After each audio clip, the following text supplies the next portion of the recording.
On pretty much every video I've made over the last few days, I have been flooded with comments and suggestions for a future video topic. That is to talk about Oklahoma's quarterback situation. Unless you were completely living under a rock this past Saturday, we saw probably the best game in Red River rivalry history, and the fireworks that went on at the end of that matchup were just unbelievable. The most important storyline from that wasn't that Texas lost, but it was the Oklahoma quarterback situation. Going into the season, Spencer Rattler was a projected #1 overall pick in the 2022 NFL Draft, and was pretty much a lock to win the Heisman in most people's eyes. Rattler's play in 2021 has been anything but that, and we just saw his backup, Caleb Williams, go in, steal the show, win the game, and he may have just taken the starting job. In today's video, I want to talk about the entire Oklahoma quarterback situation. We're going to talk about what went on Saturday, why I think Caleb Williams should start, who he is, and why I think Rattler should start. We're going to go through all the sides and angles of this quarterback problem and talk about that.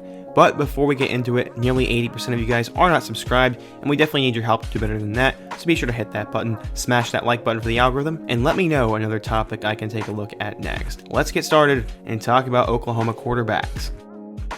In order to understand why there is a quarterback battle going on, we first need to see how the presumed starter lost it. Let's go back in time and meet Spencer Rattler. Rattler has been on the NFL and college football world scene for years now, as coming out of Pinnacle High School in Arizona, he was a 5-star recruit. He was the #1 quarterback in the class of 2019 and decided he would take his talents to Oklahoma. People had mixed reviews on him coming out of high school, and some thought he was kind of arrogant or very full of himself. Either way, it didn't matter, as he was now headed to Norman, Oklahoma, where Lincoln Riley was going to get his hands on him. In 2019, he was the backup to Jalen Hurts, and he completed 7 of 11 passes for 81 yards and a touchdown. The Sooners got to the college football playoff, but as we know, they lost. In 2020, it was now Rattler's time to start. He did struggle to start the year, but he finished on a very high note, and everyone was pegging him as the next big thing, the #1 overall pick in 2022, and the Heisman frontrunner for 2021. Last year, he completed 67% of his passes and threw for 3,000 yards, 28 touchdowns, and only 7 picks, while he also had 6 more touchdowns on the ground.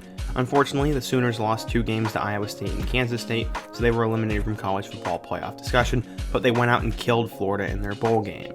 All the hype in the world was surrounding Rattler going into 2021, and while there were some rumors of Caleb Williams pushing him for the job, that pretty much sounded absurd. I mean, Rattler was supposed to be the #1 overall pick, the Heisman frontrunner, and the next great Oklahoma quarterback. How on earth could Williams push him for the job? Turns out, Williams is an extremely talented player as well. So who is he? Well, Caleb Williams was also a big deal.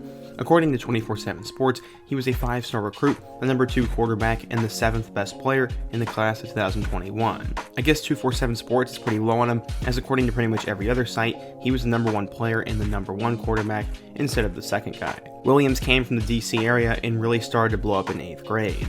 Maryland was the school that was on him from the very beginning, and Williams would eventually blossom into a blue-chip quarterback. Oklahoma was always on his mind, but he was not on Oklahoma's. Lincoln Riley had originally already got his 2021 quarterback, as he had landed 5-star Brock Vandagriff. In case you didn't know, Vandagriff ended up flipping to Georgia, so now Williams became a top priority for Lincoln Riley. Williams would cut his list of schools down to Oklahoma, LSU, and Maryland, and all 3 had a chance. Maryland was the school that had been on him from the very beginning, and he could be the savior to that program because he was local. LSU was just coming off Joe Burrow, and they were in need of a big-time quarterback prospect as well. Oklahoma, on the other hand, had the best track record of any school, and there would be a window after Spencer Rattler.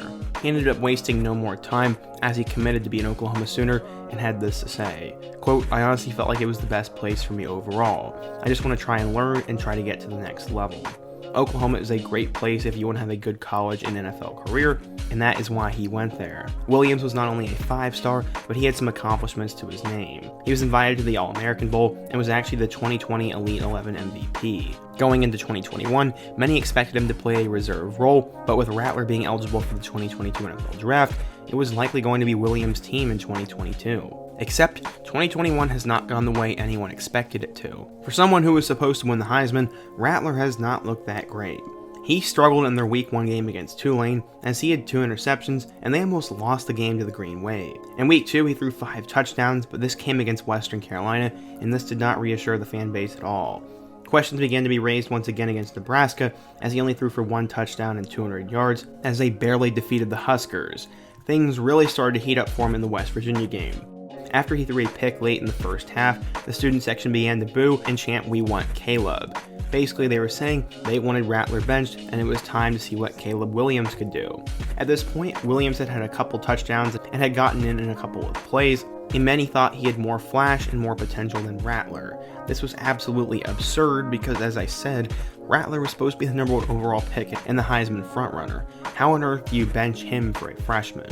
This would eventually happen, but not quite yet. Against Kansas State, he would somewhat redeem himself as he went 22 of 25 for 243 yards and 2 touchdowns, but he still had a pick, and they barely survived on the road against Kansas State. The offense was lacking those big plays, and he didn't seem to have that it factor we were all expecting. Things really started to fall apart for him this past weekend against Texas. The offense was not going, Texas was humiliating him, and he threw a pick and had a fumble, and Lincoln Riley determined it was time to make a change.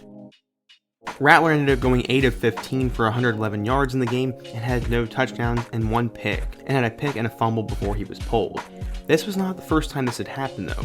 Literally a year ago in the Red River rivalry, Riley benched Rattler in favor of Tanner Mordecai, but Mordecai was not Caleb Williams. Yes, Mordecai has become a superstar at SMU, but Williams was the kind of guy who could actually take over for Oklahoma. The Sooners were in desperate need of big plays if they wanted to keep their national title hopes alive, and that is exactly what Williams did.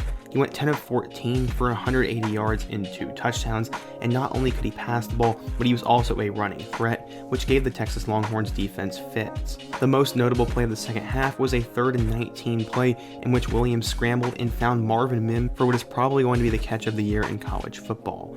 This gave all the momentum to Oklahoma, and it looked like they were going to win at that point. Williams may not have had the game-winning play, but his performance led to their win. This opened up the chance for the running game to shine, and Kennedy Brooks had the best game of his career in my eyes. In case you didn't know, with just under 15 seconds to go, Brooks took a run all the way to the house, and this would end the game and give Oklahoma the win. Honestly, the Oklahoma Sooners just looked a lot different in the game when Williams was there, and they were a lot more confident and more effective. He could pass the ball, he made big plays, got the offense going, and it opened up opportunities for Eric Gray and Kennedy Brooks even more, which is something Oklahoma needs to do if they want to be national title contenders. He showed a lot of poise, he was a great leader, and had great decision making as well, and he did not look like a freshman. Paul Feinbaum added his thoughts into the situation. He said, quote, "My hat is off to Lincoln Riley. It's maybe not as hard of a decision as we're making it out to be, but when you replace the preseason Heisman Trophy favorite in the biggest game of the year and pull it off, you look really smart." Yeah, Paul Feinbaum is typically not the biggest fan of the Big 12, and he also went on to talk about how great of a coach Lincoln Riley is. He said, quote, "I think sometimes we just anoint people because they produce great players and Heisman winners, but Lincoln Riley deserves what we are saying about him today. They're still alive, and that's the remarkable thing. As we do the playoff predictor calculus through the week, you cannot deny Oklahoma. They have survived countless disasters, and they're still here." So yeah, if Lincoln is a genius, what has he said about this situation? When asked if Williams is going to start, Riley said this, "I don't know if we will or not. I haven't made that decision yet. I think just like any position, I think we'll look at the game plan versus TCU, and I'll continue to evaluate these guys as they practice, and I'll go with who helps us the most. Certainly, we had really good contributions from both of them last week to help us win that game, and we need that going forward. We've got 2 guys in the room that are really good players that we can win with. Lincoln is not giving anything away, and he obviously does not want to talk bad about Rattler, but I do believe when he does look at everything going on that he is going to start Williams. Now that we know that, what is my opinion on what I think should happen? I think that Lincoln Riley needs to go with a 2-quarterback system, and as I found out a few minutes ago, he said he will not release a starter, and that Spencer Rattler apparently got Monday off. While I think Williams definitely showed elite talent and flash of what he's going to be, I still think this is Rattler's team in Rattler's year, so I would like to give him at least one more chance, if not have both quarterbacks play. My biggest worry is that Rattler's going to get completely forgotten, and that Williams will be the starter for the remainder of the year, and then what does Spencer do? Does he try to enter the NFL and be a late round pick? Maybe a team takes a flyer on him in an earlier round, or does he try to transfer to another school? That opens up a whole new can of discussion, and that is definitely going to be very fascinating, but for now, I would like to see both quarterbacks get a chance, and let's see what happens. What do you think though? Who is the better of the two? What's going to happen to Spencer Rattler? And how will Oklahoma finish the year? Be sure to let me know down in the comments section. Don't forget to hit that like button if you want to support today's video. Subscribe if you're new. Give me another topic I could do next. And check out all my other videos on the end screen. Hope to see you guys again soon. But until next time, peace.